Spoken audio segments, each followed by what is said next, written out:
Salam sejahtera untuk kita semua. Pelajaran sekolah sahabat dengan tema utama mengelola bagi sang guru sampai dia datang. Pelajaran ke-11 mengelola pada masa-masa sulit. Kamis 16 Maret. Ketika tidak seorang pun dapat membeli dan menjual. Kitab suci melukiskan satu gambaran yang menyakitkan tentang dunia sebelum kedatangan Yesus yang kedua kali. Daniel berbicara tentang akan ada suatu waktu kesesakan yang besar, seperti yang belum pernah terjadi sejak ada bangsa-bangsa sampai pada waktu itu. Mengingat beberapa masa yang paling sulit di masa lalu, apa yang dia maksudkan di sini pastilah sangat buruk. Buku Wahyu juga menunjukkan masa kesukaran sebelum kembalinya Kristus. Bacalah Wahyu 13 ayat 11-17. Bagaimanakah masalah keuangan cocok dengan penganiayaan pada akhir zaman? Anda tidak dapat membeli atau menjual? Berapa banyak dari kehidupan kita sekarang berkisar pada membeli dan menjual? Pekerjaan kita adalah dalam arti tertentu menjual waktu dan keterampilan serta barang-barang kita kepada mereka yang ingin membelinya. Tidak dapat membeli atau menjual semua berarti tidak dapat berfungsi dalam masyarakat. Tekanan pada mereka yang tetap setia akan sangat besar. Ditambah lagi, semakin banyak uang yang Anda miliki, semakin banyak saham yang engkau miliki di dalam dunia ini, setidaknya dalam arti kepemilikan materi. Dan juga tentu saja, tekanan untuk menyesuaikan diri akan semakin besar. Lalu bagaimanakah kita bersedia? Kita bersedia sekarang oleh memastikan melalui kasih karunia Allah bahwa kita bukan hamba dari uang kita untuk perkara dunia. Jika kita tidak terikat dengan uang sekarang ini, kita tidak seperti itu bila kita mau. Untuk menjadi setia, kita harus menyerahkan uang kita. Bacalah Ulangan 14 ayat 22 dan bagian terakhir dari ayat 23. Apakah yang umat Allah lakukan dengan pendapatan mereka atau hasil produksi setiap tahun? Mengapa Allah meminta mereka melakukan ini? Allah menjelaskan melalui Musa bahwa satu alasan dia menetapkan sistem persepuluhan adalah supaya kamu dapat belajar untuk selalu takut kepada Tuhan Allahmu. Dalam paralelisme puisi dari Mazmur 31 ayat 20, kita melihat bahwa takut itu sinonim dengan percaya. Yang telah kau simpan bagi orang yang takut akan engkau, yang telah kau lakukan bagi orang yang berlindung padamu. Baris-baris paralel ini menunjukkan kepada kita bahwa takut akan Tuhan adalah percaya kepadanya.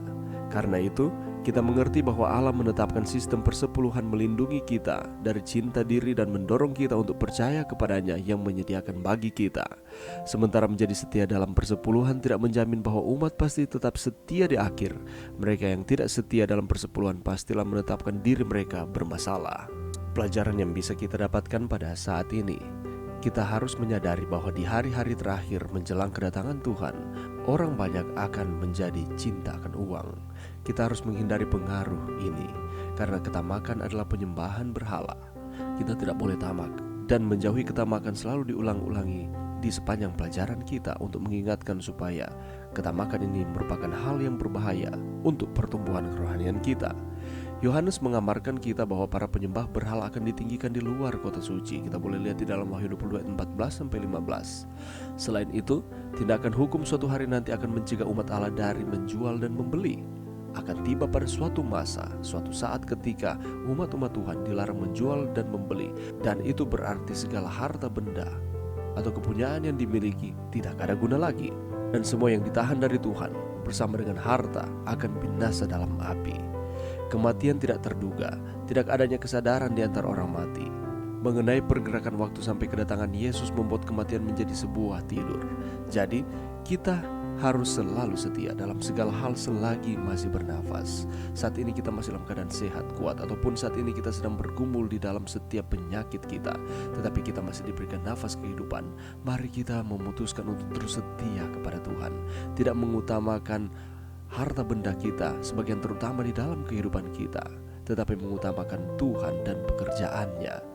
Dari sudut pandang dan pengalaman kita sendiri, kedatangan Kristus akan segera setelah hari kematian kita, karena periode antara kematian dan kebangkitan akan seperti kedipan mata. Pahala terakhir akan diberikan kepada masing-masing orang menurut perbuatannya. Persekutuan sehari-hari dengan Tuhan dan hidup sederhana harus menjadi aturan kehidupan, karena kita tidak tahu jam berapa Tuhan akan datang.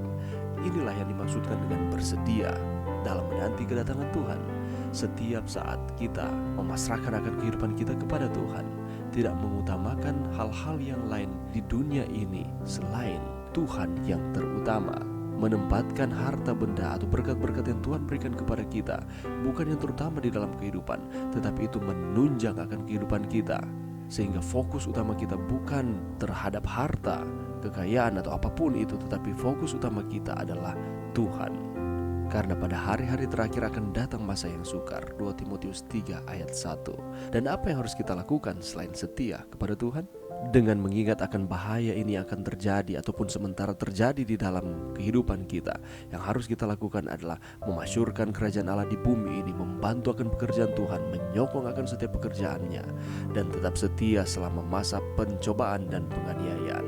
Karena setiap orang yang bertahan sampai kesudahan akan selamat.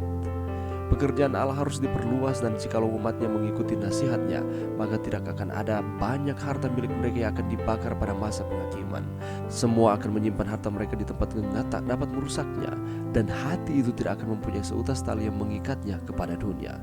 Nasihat Pendeta Layanan halaman 40. Itulah sebabnya tidak ada cara lain selain kita harus setia, terus berkomitmen untuk ada di dalam Tuhan di tengah-tengah kesulitan tantangan kehidupan kita. Karena di dalam Tuhan ada keberhasilan, di dalam Tuhan ada keselamatan. Mari berdoa. Terima kasih Tuhan atas firman-Mu pada saat ini. Bantu kami untuk kami terus setia kepada Tuhan, karena kami menyadari akan tiba waktunya ketika masa kesesakan besar itu akan terjadi. Bantu kami untuk kami terus memprioritaskan Tuhan di atas segala-galanya. Ini doa kami Tuhan, di dalam nama Yesus. Amin.